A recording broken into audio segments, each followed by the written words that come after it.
take you back to where we stopped. Sade had a document.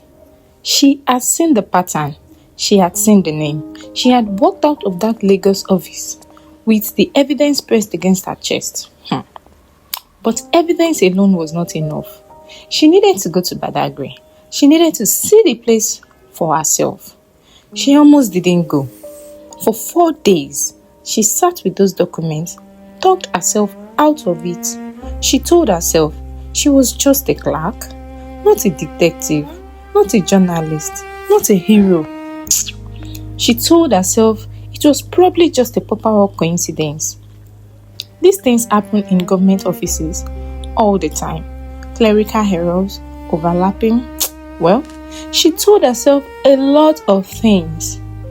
On the 5th day, she packed a small bag, told nobody where she was going, and jumped on a danfo heading west towards Badagry. When she arrived, the first thing she noticed was the silence. Not the silence of an empty place, the silence of a place that had learned to be quiet. A community that had learned to keep its voice down.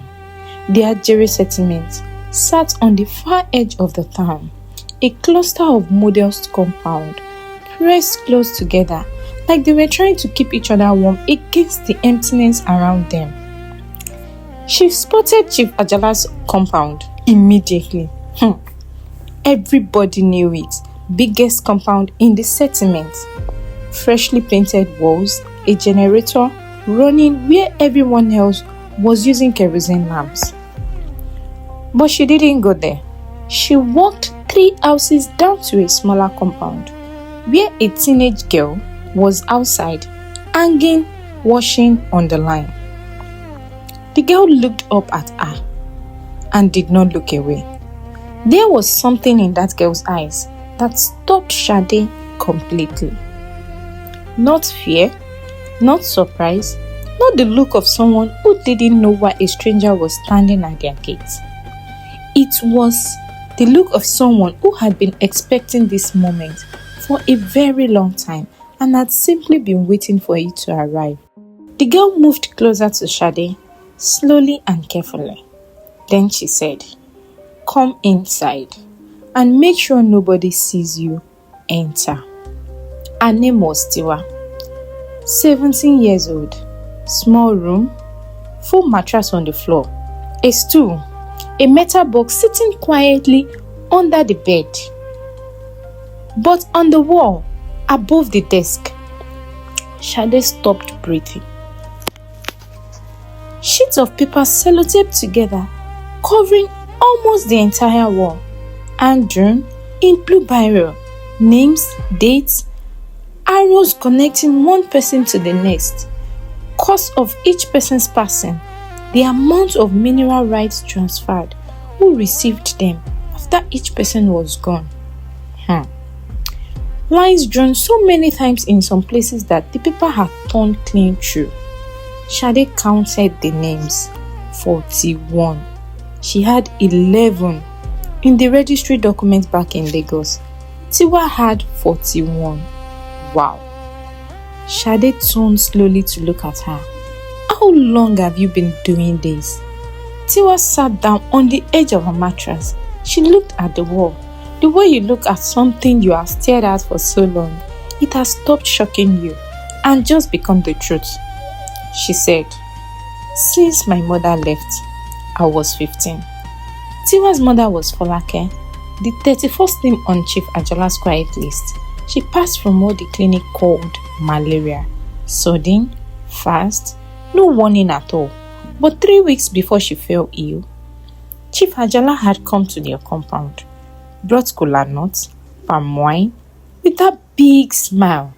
He sat with Folake for a long time that afternoon, ate with her, laughed with her. The perfect picture of a caring community elder. The very next morning, Folake woke up feeling strange. She never recovered. Tiwa was 15 years old, sitting beside her mother in that hospital ward, watching her fade away, and something inside her just knew. She could not explain how she knew. She just knew.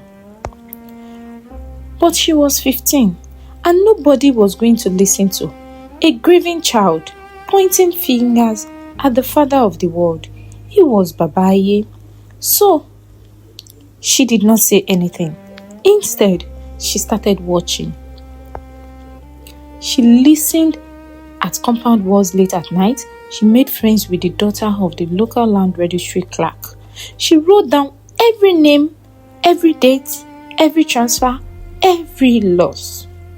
She kept the notebook hidden in her school uniform on every occasion Chief Ajala visited the compound. 2 years she did this. 2 years of silence. 2 years of collecting.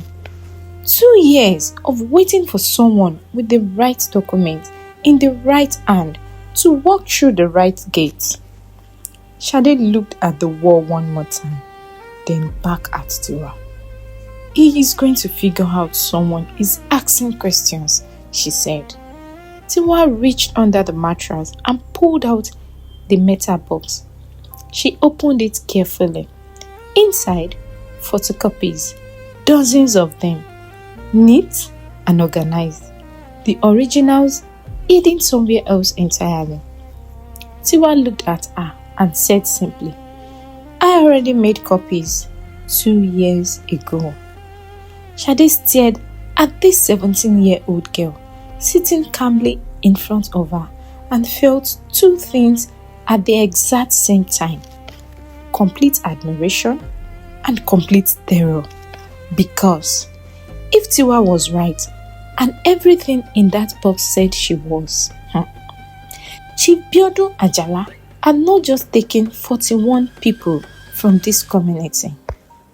He was still taking.